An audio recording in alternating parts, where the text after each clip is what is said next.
This is the Lexsolar Thermalenergy ready-to-go experiment system to convey knowledge about solar thermal technology. It allows experiments on the thermodynamics at the lower and upper secondary levels. For safe and easy transport, the components are supplied in an aluminium case with foam inserts. Solar heating systems, such as solar collectors, play a very important role in today's society and reduce, for example, in private use, the consumption of long-distance heat. In an example experiment, we would like to demonstrate the setup and functionality of a simple pump circuit with solar collector. For this, we need the base unit with power module and balancing container, a solar collector,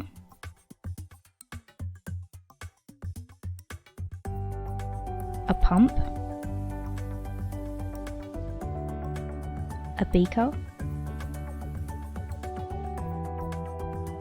tubing and a thermometer with stopper,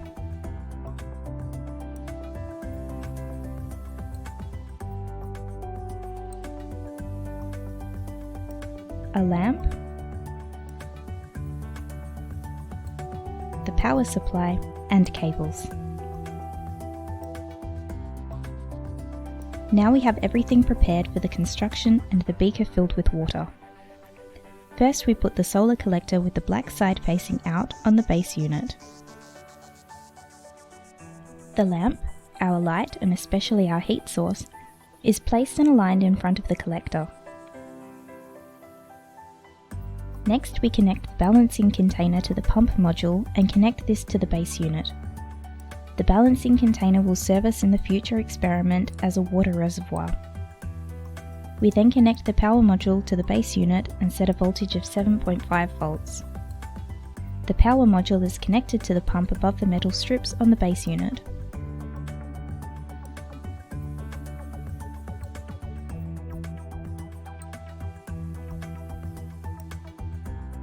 Now we have to connect the components with each other through the tubes.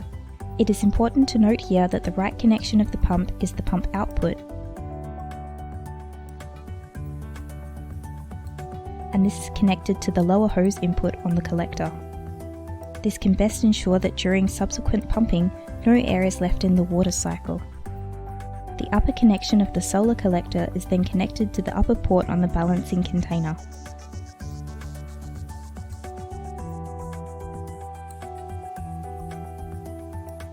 At the end, we close the water circuit by connecting the balancing container and the pump with a small hose. Our setup is now almost finished. It's only missing the water in our circulation.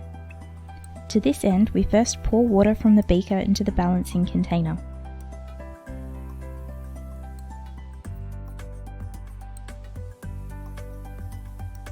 Then we start the pump by turning on the power module. Now the pump pumps the water from the balancing container into the solar collector and pushes the air out of the circuit.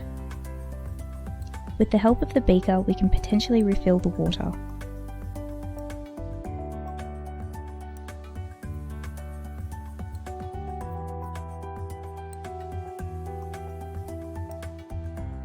In order to get all the air out of the circuit, it is helpful to move the collector back and forth.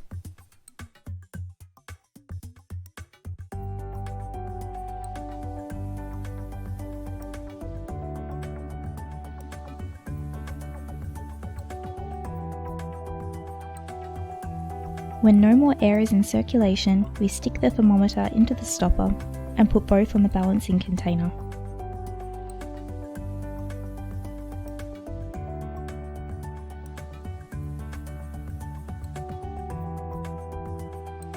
Then we turn on the lamp. In a time-lapse recording, it can be seen that the water temperature slowly increases. Here, however, the increase in temperature is not linear, but rather approaches a limit temperature more and more. At this temperature limit, the absorption of heat in the collector and the heat emission of the water in the circuit are the same size.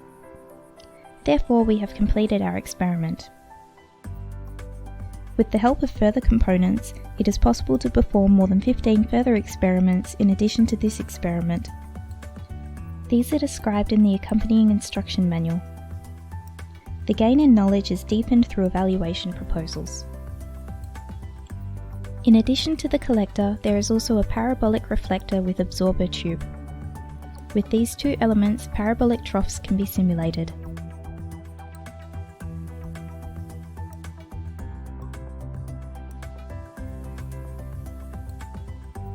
Another way to illustrate the electric energy generation by using heat is with the Peltier module.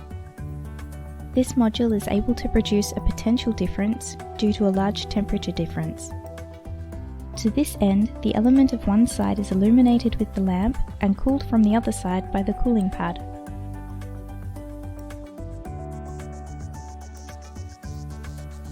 Furthermore, the case provides two different thermal storage systems which can be compared with each other during experiments. On one, there is a heat exchanger which can be filled with any liquid.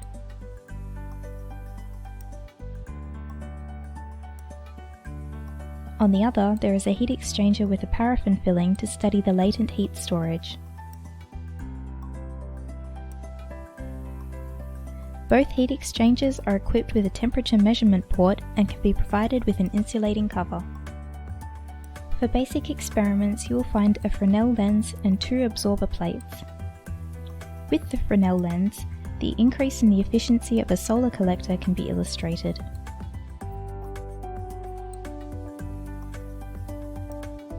The two absorber plates are provided on one side with a black layer and on the other side with a light layer. When using the Fresnel lens, the module with the small opening is suitable. There is a motor module and a potentiometer module available as consumers. With the potentiometer module, it is possible to control the voltage to the pump via a voltage divider circuit and hence continuously regulate the pumping rate. There are two multimeters available for the quantitative determination of voltage, current, and temperature. On the accompanying CD, there are instructions and background information for the teachers and include experimental protocols for the students. We wish you lots of fun experimenting.